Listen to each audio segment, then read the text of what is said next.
Демографският въпрос е най-нежеланата, премълчавана и укривана тема в общественото и публично пространство на България през годините на прехода. А зловещата истина гласи: българите бавно, но сигурно изчезват от лицето на земята. В обозримо бъдеще те първо ще са екзотично малцинство в собствената си държава, а после въобще няма да има българи. За това говорят отдавнашни изследвания на български демографи и статистици. За това говорят и данните по отношение на демографията. В същото време не се наблюдава или чува гласът и позицията на държавата в лицето на нейните овластени органи как смятат и смятат ли да се противопоставят на тези негативни тенденции. Единственото, около което спорадично се водят спорове, е как да се характеризират демографските процеси в България като срив, криза или катастрофа.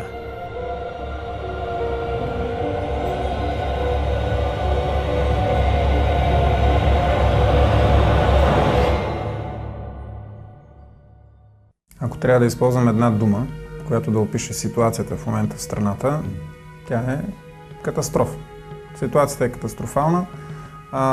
Всъщност това, което разбуни общественото мнение за пореден път по тази тема, макар че то се получава циклично, все някакъв повод кара журналистите да се обърнат към този въпрос, а би трябвало не циклично, не кампанийно, а последователно и постоянно да се работи по него, беше именно заличаването на едно населено място от картата на страната. Но това е само върхът на айсберга. Това е една стотна от огромния проблем. Иначе за останалото не се говори, не се чува, не се вижда. Когато някой, примерно, като мен или като вас, започне да говори по този проблем, той бива обвиняван, че е черноглед, че е песимист, че едва ли не нарочно създаваме тревога в обществото и че всичко е нормално. Боже Господи! Слезте от големите черни мерцедеси, с които се движите по магистралите, излезте 10 км в страни от тях и вижте, ние изчезваме. За 20 години сме намалели с 2 милиона души. Как да го наречем другояче, освен катастрофа? Заради емиграцията или смъртността, населението на България намалява с 70-80 хиляди души на година или с 6 души на час. Последното, 17-то преброяване на населението през 2011 година, изброи население от 7 милиона 365 хиляди и 570 души, което е с 564 331 души по-малко в сравнение с предишното преброяване през 2001 година и с 1 200 000 с по-предишното преброяване от 1991 година. Според сайта на ЦРУ обаче, през месец май 2012 година населението на България е 7 милиона 37 хиляди 935 души. Не за първи път се установяват драстични разлики между данните на националната статистика и тази на ЦРУ. При сравнение на данните за 2009 година, естественият прираст на страната според Националния статистически институт е минус 3,5 промила, а според данните на ЦРУ за България това число беше минус 11 промила. Както се убеждавате, разликата е потресаваща. Нека да оставим статистиката малко, защото, както знаете, има три вида лъжи: лъжа, нагла лъжа и статистика. На практика ние сме под 7 милиона в момента. И между другото, почти всички чужди статистики, включително и американските такива на ЦРУ, дават България население около 6 милиона 800 хиляди. Може би ЦРУ нямат за цел да създават някакви излишни заблуди в българското общество. Те общо взето събират информация, която да им е важна на тях. Тоест, те събират реална информация. Докато при нас статистиката служи за успокоение на населението. Темата за изчезването на българите има много проекции – политически, културни, етнически, социални, икономически, здравни и други. Но най-важната от тях е демографската проекция, която пределно, пълно и много ясно очертава параметрите на затихването на нацията.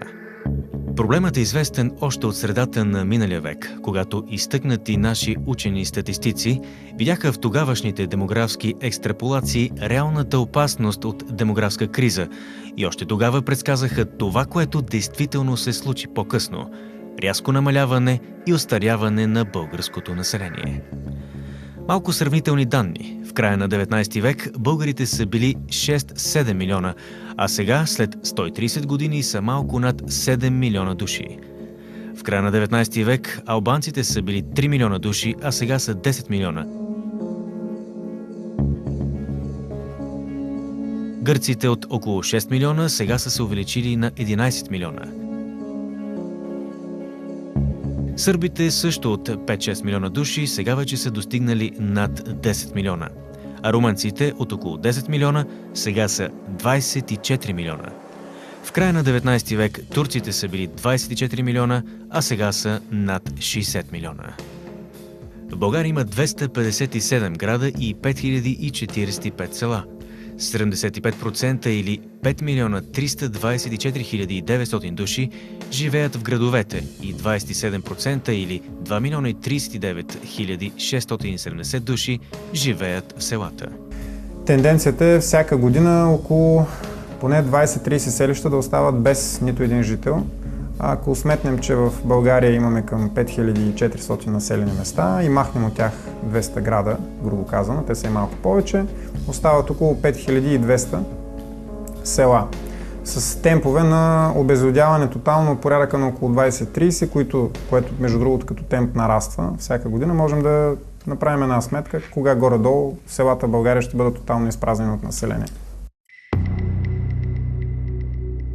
В началото на новия век изостаналите селски райони у нас са 34. Те обхващат 77 общини, разположени на 24,3% от територията на страната. Общият брой на населението в изостаналите селски райони е бил 1 милион 8931 души или 12,2% от населението на страната. Сега този процент е скочил. Според преброяването от 2001 година, 69,1% от селските деца завършват основно образование, при 89,5% в градовете. Равнището на бедност в селата е 4 пъти по-високо от това в градовете – 23,7% срещу 5,9%. Селата ни концентрират голяма част от етническото население на страната. Там има натрупване на възрастно, бедно, по-нискограмотно и малцинствено население. Безработицата в селата е 2 пъти по-висока от тази в градовете. В България през 2012 година ще се родят най-малко деца. Техният брой се очаква да бъде 63 000 или с 8 000 по-малко от 2011 година, когато техният брой е бил 71 402. Очакваният брой деца за 2012 е с 1000 по-малко от най-лошата година, отбелязана от статистиката – 1997 година, когато са се родили 64 000 българчета. Няма незастрашени райони. Въпросът е до каква степен процесите на обезлюдяване, на депопулация са напреднали. В северо-западна България безспорно те са даже в някои моменти абсолютно необратимо напреднали. В цяла Видинска област последното преброяване от миналата година, февруари 2011, регистрират 99 000 души. И трябва тук да отбележим, между другото, че това е официалната бройка, тя на практика е по-малка, тъй като една голяма част от хората, които са отбелязани като живущи там, вече отдавна не живеят на територията на областта и просто единственото, което е останало да ги свързва с нея, са постоянните им адреси. Тоест това са или имигранти извън България, или вътрешни имигранти в посока най-вече София. Другите райони, които по същия начин страдат от подобна депопулация, са по диагонала Югоизточна България. Това са всички общини без изключение по турската граница, което е наследство още от времето преди 1989 година, заради граничния режим, особения пропускателен режим, който беше там. Другите общини, които са по подобен начин по границата с Сърбия, в участъка на Пернишка и Кюстендилска област. Също така не трябва да забравяме дори и Софийска област. Всички западни общини в Софийска област, които са западно от София, са изключително обезлюдени. Населението там се е концентрирало на 90 повече процента в общинските центрове. Това са Сливница, това са Годеч, Драгоман, а дори и там градчетата бележат много сериозен регрес. Населението на всички тези малки общини бяга към София, която е основният притегателен център в момента на Западна България, а за съжаление все повече и на източна. Тенденцията е много страшна. Цялото население на България да се събере в един голям град, което ще бъде тотална катастрофа. Има индекс за национално развитие на ООН, който предвижда, че и показва, че всяка една държава, в която повече от 20% от населението е съсредоточено в един град, без значение дали е столичен център или извън столичен, има много сериозни проблеми с регионалното си развитие. Такава държава не може да съществува нормално. Тя ще изпитва много сериозни затруднения. Това е африканския модел на развитие, където около 40-50% от населението на всяка една африканска държава, почти без изключение, живее в столичния център. Закриват се училищата в населените места. Има населени места, които последните години, 10 години няма родено нито едно дете. Когато бях главен лекар през 10 годишен период от 73 до 83 година, за Кулската община мога да кажа, че се раждаха около 140-150 деца. В момента се раждат 20 деца.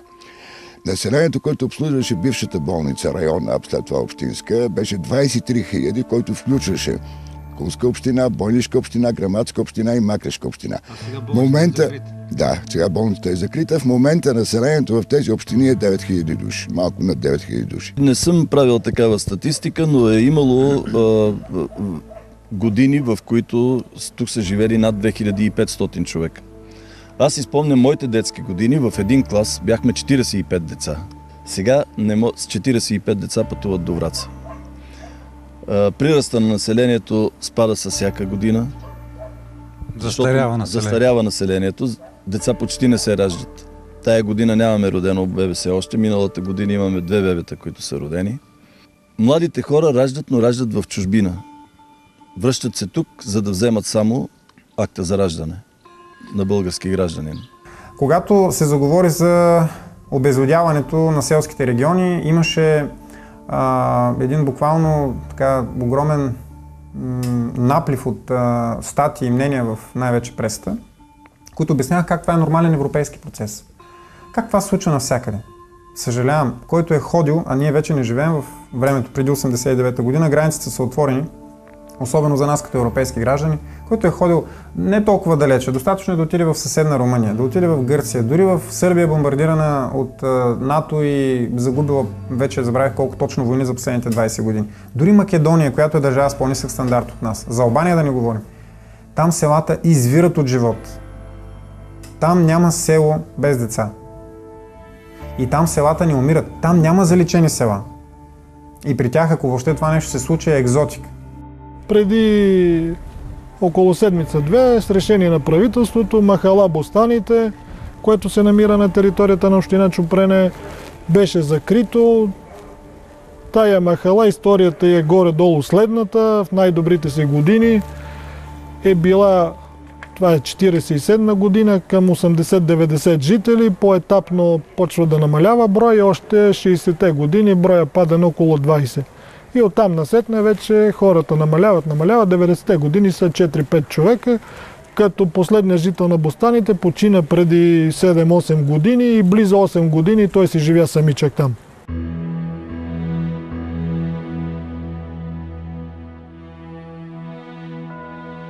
Общината е от най-малките на територията на област Видин, към 2200 човека към момента.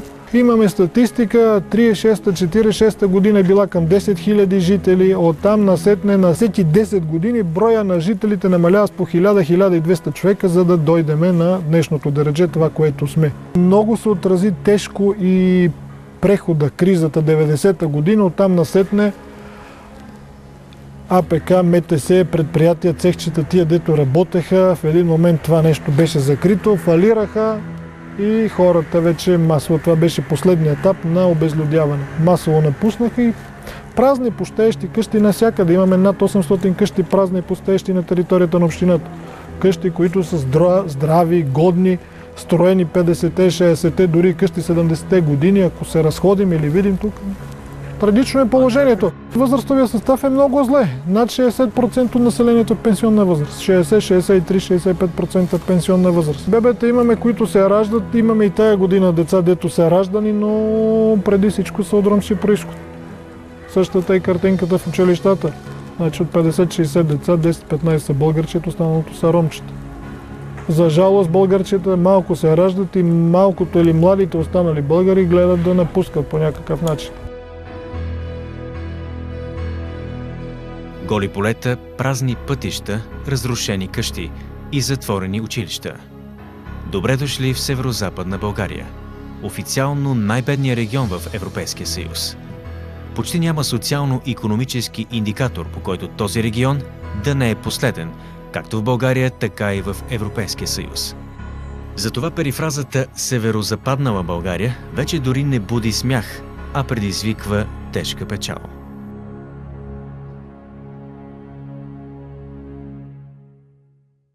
Типично за Северозападна България е най-силно изразено в Видинска област, а най-силно изразено в няколко малки общини, каквато е община Бойница. Последните 10 години населението се топи, няма млади хора. Село Бойница преди 20 на години беше от порядъка на 2000-2500 души. В момента мога да сгреша цифрата, най-точно ще каже бойнишкия кмет, но е не повече от 500-600 човека, от които 80% са в пенсионна възраст. Това влияе върху здравния статус на това население, влияе върху възможността да имат ученици в училищата и да планират своето бъдеще като село, което трябва да се надява, че идват по-добри дни. Последният опит, който направи ръководството на селото, по моя информация, е да даде част от пустеещата земя на една китайска фирма, за да може да се обработва една прекрасна земя, която през годините е давала поминък на това население.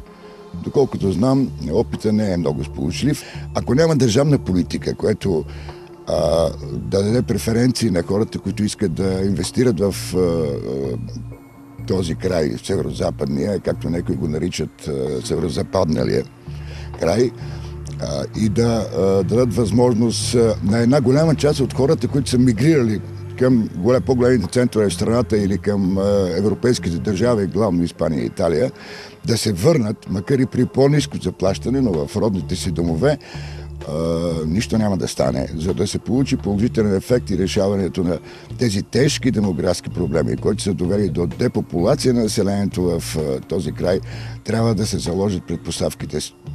Ние сме закъсняли, но ако се заложат сега, трябва да очакваме положителен ефект след 15-20 години. Още повече, че голяма част от тези населени места, за които стана дума, са и външна граница на Европейския съюз.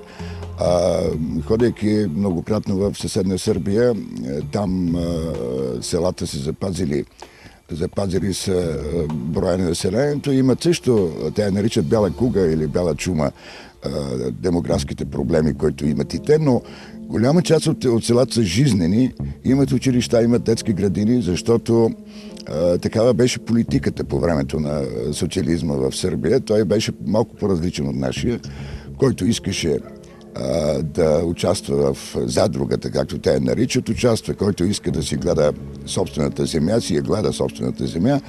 И голяма част млади хора си останаха и си гледаха наследството от бащите им и запазиха младото население в тези населени погранични места. В градините плеверите са избояли до метър височина. По ръждясалите огради висят пожълтели некролози, а покривите на изоставените къщи отдавна са пропаднали. Така изглеждат много от селата в северо-западна България, а и не само там. Защо никой не се грижи за заключените с катинар къщи? На човек му се иска да попита някого на улицата къде са хората. Но и по улиците трудно ще срещнеш някой, когото да попиташ. В продължение на 4-5 месеца некъде около 7-8 човека починаха. Естествено, селото намаля. Намаля и по тази причина, че самото село, хората, жителите в това село са предимно възрастни хора. Хора, които не са в състояние да издържат и техните близки, техните деца. А къде са децата им и внуците? Едните са в Кула, в Видин, по София. Болшинството от младите хора от селото заминаха в чужбина да търсят препитание, защото тук няма абсолютно никаква възможност за нормално преживяване на млади хора. Добър ден, на къде сме потеглили с тази каруца? Добър ден. Ще идеме на обиколка из района, негде нещо, ако има да сбираме за пилета, за чилета, за те така. Колко народ е вашето село? Има Има ли хора обаче? Абе има 250 човека, може би да има. Безработни, да стари хора. А младите къде са? Младите, всичко е бегало коя на къде мочи видят. Малки деца има ли? Училище има ли? Има тук детска градина, 5 деца ли са, 6. Те това. Младите неща да раждат. Не, невестите се научат, само се повтарят. Не приказвай глупости. Не, защо много добре се Казвам истината. тук сме спрели до тази къща. Защо тия къщи са така изкорубени, изоставени? Човечът си жената му бея се вчера от теки есето. 2 дъщери има. Се оженя по Михайловград, едната Оердена, едната не знам там къде е. И тук остана всичко падна. Тава ограда беше с панели, както виждаш, останали бутуците, къде имаше, беше заградено отгоре с железа с тако. Всичко се свали, всичко се изкрадна и се закара на железото. И сега същата къща, тази къща на 2 етажа, имаше 2 синове, 1 дъщера човека, сина му един е у Михайловград. Оная къщица от Оздоле, умрея старците, сина ни му отиде отвъде при тъста си, беше по Михайловград, отиде тук да гледа тъста си, че такова, това взе и го продадал на някакви има. Добре, това село, сега казваш, че има 200 човека. Преди колко души беше това село? Беше пълно, братко. Беше пълно. Те от тази къща само, те от тази имаше 7-8 човека. Тук има един, и аз един път му разправям, слушай бе, от тази къща, понеже сме си много живели с тия хора, имаме земица, малко, ние работяме заедно, ли знаеш? От тази къща, реко, днеска всеки ден са яде 30 човека на закуска, обед и вечера, ваши хора. А сега си ти останал сам. И с тази земя са преживевали. А ти сега не можеш. Значи, какво казва това? Едей, пие, мрази и тръка и всичко, бе. Това е станало. Здравей, Димо. Как си? Добре съм. На колко си години? На 72. Как я карате в Големаново? Както всички бедни хора в Кулския регион. Село, което е, ако си спомняте онова събраните съчинения на Йордан Радичков, село изпаднало от каруцата на Бога. Това е с няколко думи за селото. Нямаме канализация. Видяли сте как се снабдяваме с вода. Да не говорим за битовите условия. Тук ние, особено тая махла, ако сме изолирани, това е главен път тук, тая улица, вие ще я видите. Тая съм нарекал улица последна, защото води до гробището. Ако има покойник, тогава се чисти. Това е накратко. Ти се грижиш за тази църква. Аз на доброволни начала, просто ме помолиха, защото все пак ритуала да се удари звоната, когато някой си отиде от този свят, да се знае, че този човек си отишъл, и ме помолиха, живея тук близо, постоянно съм на мен.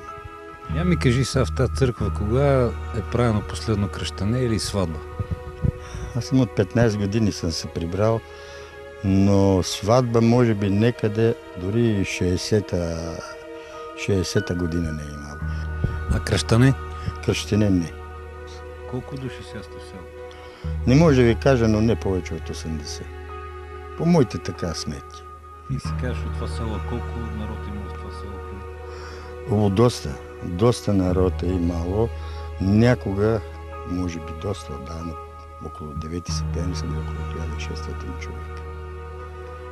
Аз, когато дойдох, се прибрахме 97 година, некъде беха към 150 човека.